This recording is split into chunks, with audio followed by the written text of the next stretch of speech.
I'm going to be introducing the Earth Prize first anyway, so a few Yeah. people will be joining in the meantime probably. But yeah, I guess our two truths and a lie. Yeah, number three is the closest to a lie out of all of these three. And now moving on to the Earth Prize. Um, the Oh, Earth yeah. Prize I have is the Earth Prize is the world's largest environmental competition for youth, aged 13 to 19, where we get participants from over 160 regions in the world. This is a huge competition at this point, and yeah, I'm relatively new to the organization. I'm so happy to be here, and I'm so thrilled to be doing the Action for Earth Week with you guys. During the competition, you get mentorship, one-on-one mentorship from people in the environment, sustainability areas, and also volunteers and university students.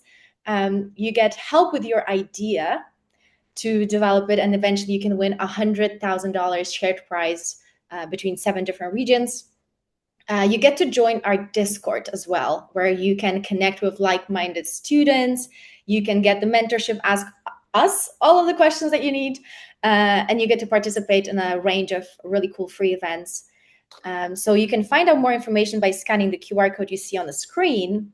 But I know that not everybody's so confident about their ideas straight away, but if you just feel like you would like to meet like-minded people, join the community, join the events, and be a part of our movement, then we encourage you to do the Earth Prize onboarding anyway and join us on Discord. And there we can help you develop your idea. You can get mentorship and participate in the events. So we would really want to see you there, regardless of your readiness to participate in the Earth Prize. And moving on to our Rewilding Day, it is my pleasure to introduce you to Isaline Tihon from Rewilding Alliance, who's going to tell us more about what rewilding looks in practice. And then at the end, we'll have a challenge for you, and there will be time for Q&A. So stay tuned. And Isaline, the floor is yours. Thank you for being here, and thank you for being a part of this week-long event. Thank you. Well, hello, everyone, and thank you for that, Magda. Lovely introduction.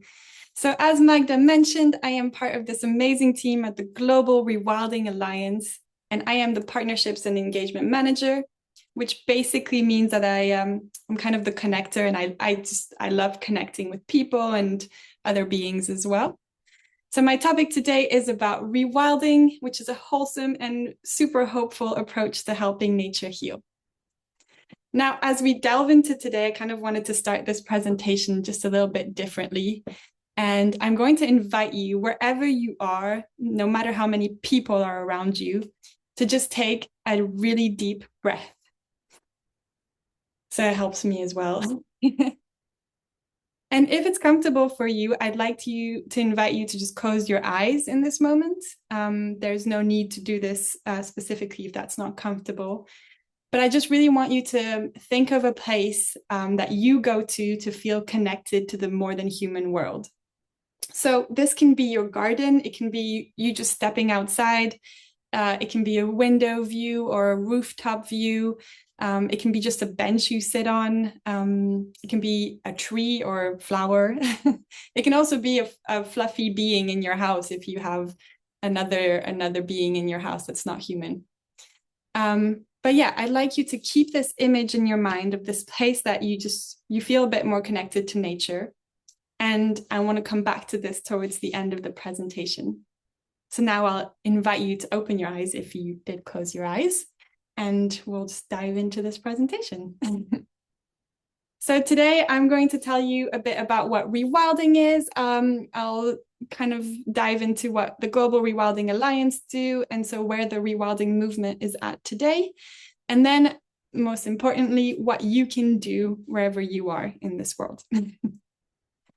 So before I dive into the kind of definition of rewilding, I'd like to just have an idea if any of you have heard of rewilding. So you can put a yes, no in the chat, or thumbs up, thumbs down, heart emoji if you love rewilding. And no wrong answers here, just an idea of maybe emojis, because I think the chat is disabled. So you can just put little thumbs up and thumbs downs. Sense. Right, nice. Okay, so a few of you have. I love the hearts. Thank you for that. So just gonna click here. Rewilding is the large-scale restoration of ecosystems to the point where nature can take care of herself.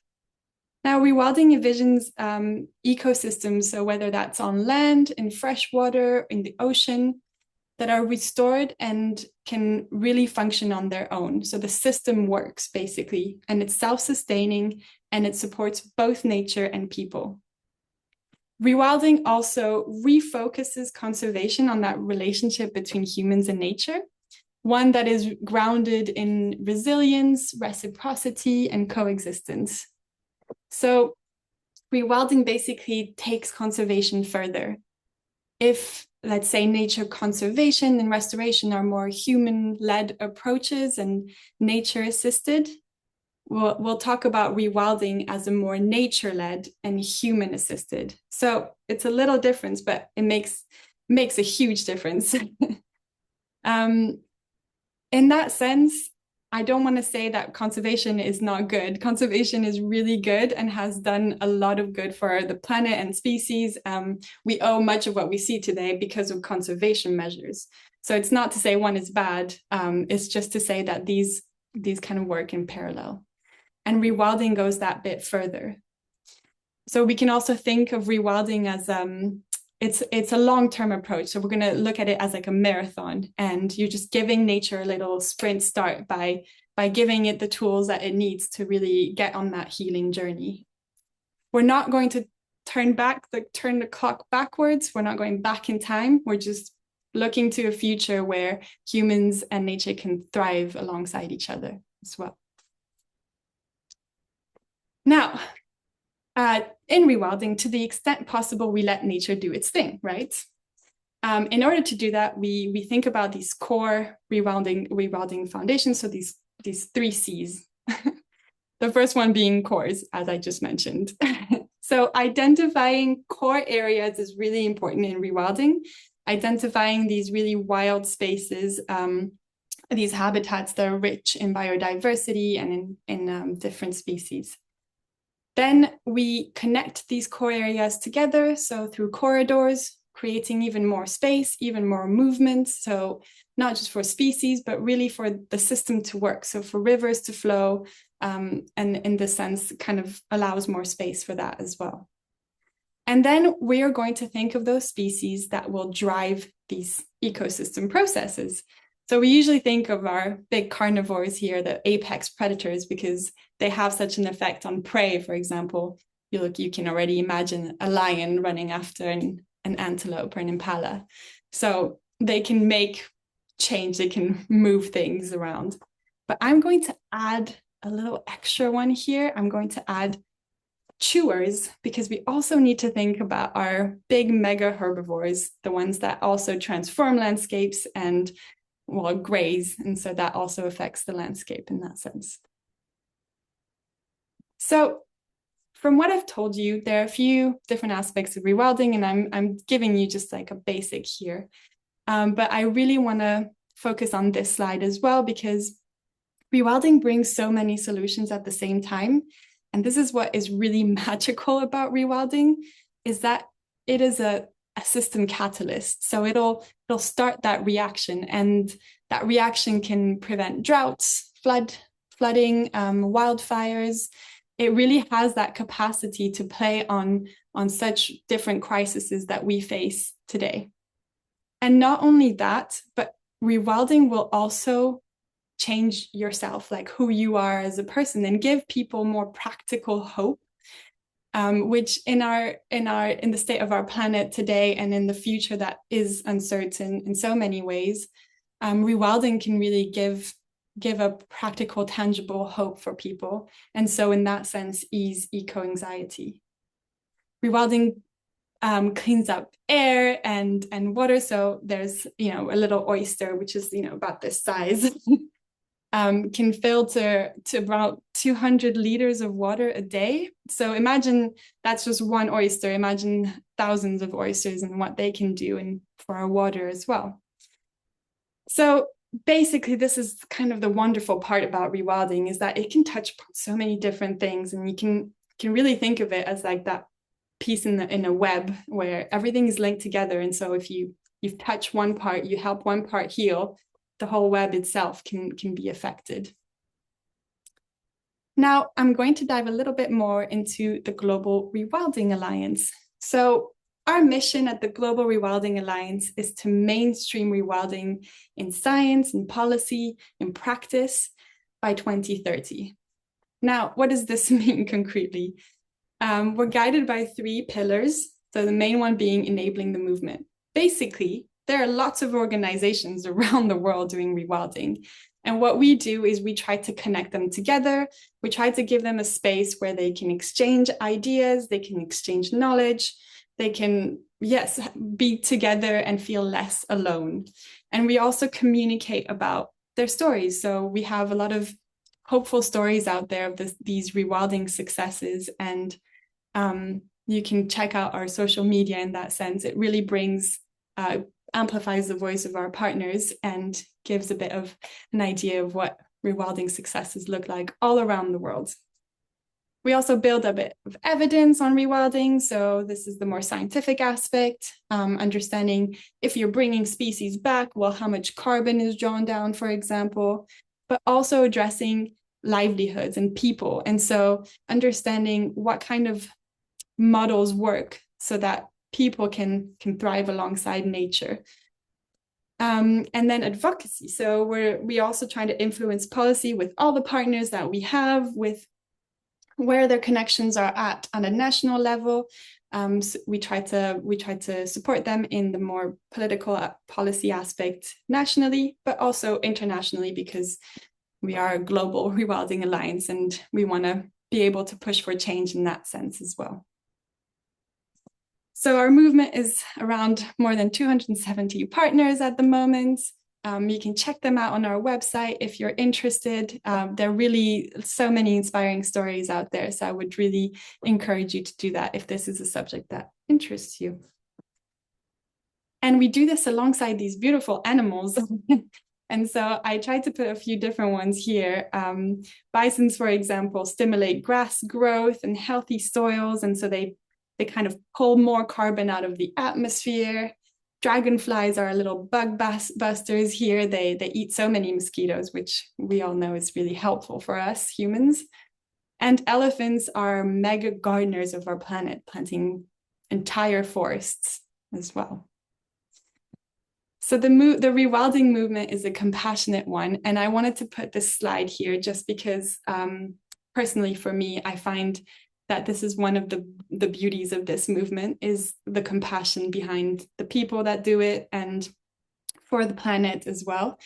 And just to put a point on how strong being compassionate is, and advocate for that as well in this world, and the need for that in where we are today. So just to give you a little idea of the rewilding movement itself, it was first coined in 1992, so it's a bit older than me. But in that time frame, so around 33 years, a lot of experimentation has happened in rewilding. And so we have collected so much evidence about rewilding, and organizations around the world doing it, testing it, and putting it into practice as well.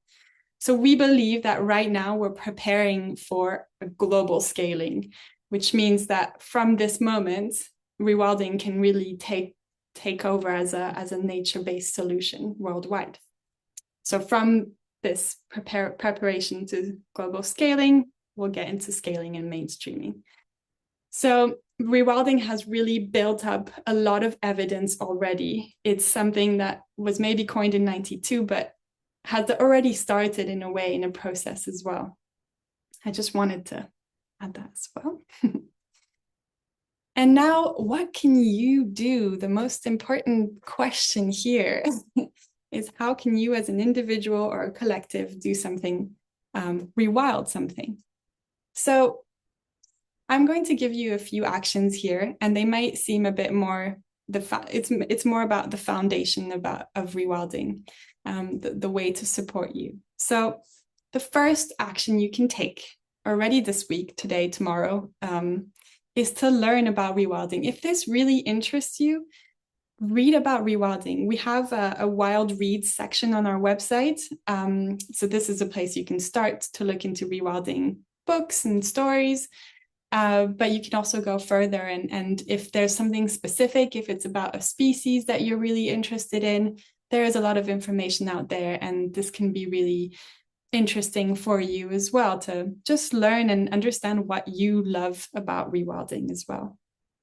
You can take a course. Rewilding Europe have a free online course at the moment, and even if it's more Europe based, it can give you an understanding of just where to start or how to look at a landscape and with more rewilding eyes. There are also many bachelor's and master programs if you're at that age and you're wanting to know what studies kind of incorporate rewilding. There's more and more of that around the world as well. The second action you can take is to observe. So we kind of sometimes think we have to go so far away to do rewilding work, but we can also just observe the landscape that we are in. And understanding that we have agency over what happens, where we are, is really important here. And I want to advocate for that as well. So I would just encourage you to observe what is happening around your village, your town. This can be on the subject of water, for example. It can be on the subject of a specific species or biodiversity. You can look at it from a more flood perspective or wildfires or something that is happening around where you are. You can also look into the history of the place that you're in just to get an idea of what was there before. And you can look into organizations that are maybe doing rewilding already or in this field at least. If you're more interested in policy, look at what your government has put into place, what kind of laws are there for biodiversity or the environment or for specific species in that sense as well. The third action you can take is to connect with others. So talk about rewilding, talk about it with your friends, your neighbors, your family. They may not all be on board, but you never know what kind of coalition you can start just with the people around you. You can also find someone that inspires you. There's so many people out there that are doing really inspirational work, and they can be your age, a bit older, a bit younger, anyone that really speaks to you in that sense. And social media is a great tool for that. It kind of makes us feel connected with others, or at least inspired by others. So ask yourself the questions of, are there other people who want to join you? Are there local parks that already have rewilding activities? Are there groups that you can kind of be part of as well that maybe don't talk about rewilding, but maybe you can bring that aspect into there? Understanding that we are so much stronger together, which is kind of what the Global Rewilding Alliance advocates for as well. And we also have much more fun together. So once you've kind of had these more foundation, I know they're not that tangible, but they really are important because I think observing, learning, connecting is kind of it builds the strong foundations for a project to be put into place. You can then create a plan. So I have a few creative prompts here that just give you a few examples of what you can do. And I don't know if any of you have participated in Ed's talk yesterday, but he also gave many amazing examples of what you can do within a school.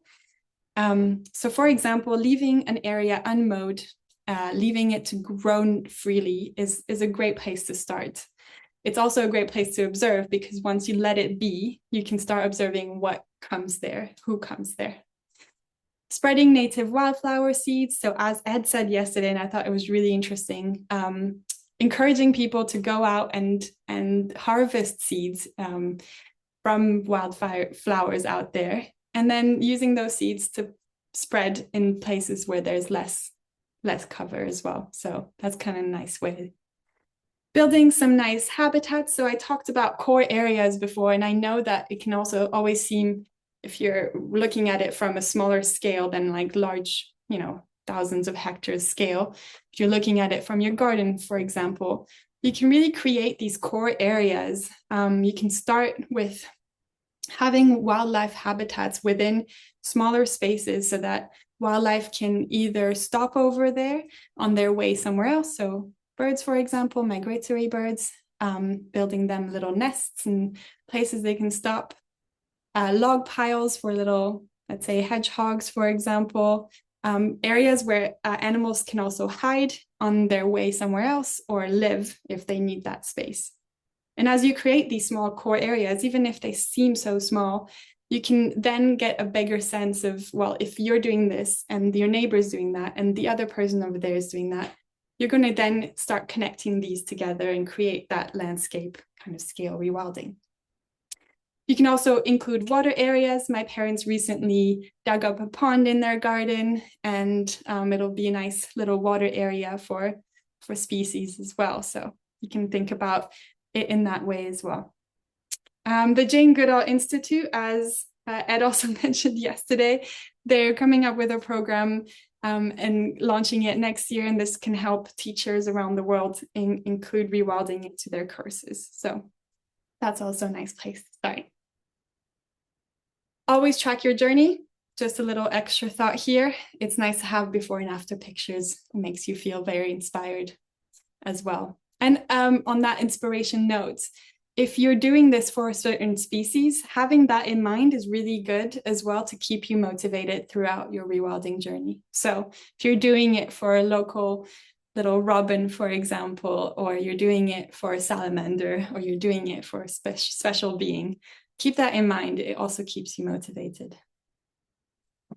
And as a little personal note I like to add here is to understand who you are as an individual is really important, because rewilding, it kind of just that magic aspect of including everyone, poets and readers and scientists and biologists or sociologists. I'm going to get to that word.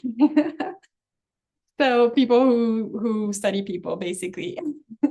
But just understanding what you love as a being. Like, are you someone who likes to draw? Are you someone who likes to sing? Or you love to learn about that specific animal? Having that in mind and knowing what you love is going to give you that energy and that flow to know where your place is at in a rewilding project as well, and to know that you have a place in the rewilding project.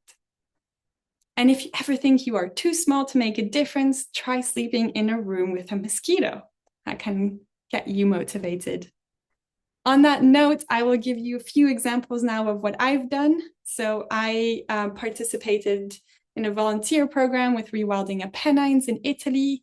They have an amazing program towards coexistence, and they focus on 3 species: the griffon vulture, the Marsican brown bear, and the white-clawed crayfish. They're also very people-focused, so they have these bear smart communities, which is basically a way of encouraging communities to coexist with bears in this sense, with wild animals, by having certain structures that raise awareness and also mitigate conflict as well. They encourage local artisans, farmers, artists in these areas to stay in these areas, and they give them that visibility so that people can learn about them and from them and buy their products as well. And they're landscape focused. So I was talking about rivers, and so they focus on de-damming rivers and re-wiggling rivers as well. So letting the water flow so that species can come back as well. And they have these 5 corridors in this landscape. They have protected areas, and they're creating corridors between these protected areas. So just as I was saying before, identifying those core settings and then creating the links between them. I also attended a little walk in Brussels with Suji, one of our partners, and what they do is they create little pocket forests using the Miyawaki method, which is a method of planting really dense native shrubs and trees in certain areas. And it was amazing just to see the difference between this little pocket forest and next to that is like a Belgian park, which is a few trees and mostly just mowed lawn. So the difference in temperature there as well was quite big. And that's a nice place. Yeah, seeing what's happening around you is always nice to see, to kind of witness these things. This is a little animation just to show you that if you are into illustration, you can really also be part of rewilding. This is drawings by Jeroen Helmer for the Rewilding Britain. And he was just showing 3 different images, drawings, and what rewilding can look like in that landscape. So this is a more rewilded vision, and it can give people kind of a set vision of what they can go for. And now we come back to our last slide and that image from the beginning. And I want you to come back to that image of the place you go to feel a bit connected to that more than a human world. And wherever the spot is, I just invite you next time you go there, or right now if you want to imagine it, but to look at what makes this place come alive for you. So what are the plants and the shrubs and the trees, the flowers, the beings like birds, mammals, reptiles? What are the infrastructures that are man-made, if they are any? And yeah, just taking it all in that sense and observing what's there already. And now I'd like you to imagine. So imagination is one of our greatest tools. And I just want to encourage that for you, because I think that imagination is where things can start and things can emerge from as well. So like, what if you take the structure off, and what kind of movement will come back to this landscape? And if you are adding this or that, who or what will come back to this landscape or come to this landscape? So all these are questions that you can ask yourself when you're observing your spot next time. Thank you. Thank you for listening. Thank you so much, Isaline. That was really great. I find it especially inspiring, the idea you had with imagining a specific species that you're trying to help while you're doing your little actions. I thought that was such a beautiful idea. Yeah, thank you again. Thank you for being a part of Action4Earth and for letting us into your world of rewilding. And before we move on to the question time, which is coming any minute now, I just wanted to let you know that we're taking action seriously. And while we really loved you guys coming here to listen to the talk and learn more, we would also love for you to take action yourself. And you can get inspired by what Isaline mentioned, but we also have a special rewilding challenge for you. And it can be done by small people or adults, whichever you like. And we will be emailing you that challenge today to the email that you registered to watch this talk, along with a recording and maybe even the slides. So watch out for your mailbox. And if you would like to enter our competition, you can fill in the Google form that will be attached there for a chance to win the Hope series, a documentary series about positive actions within the climate space.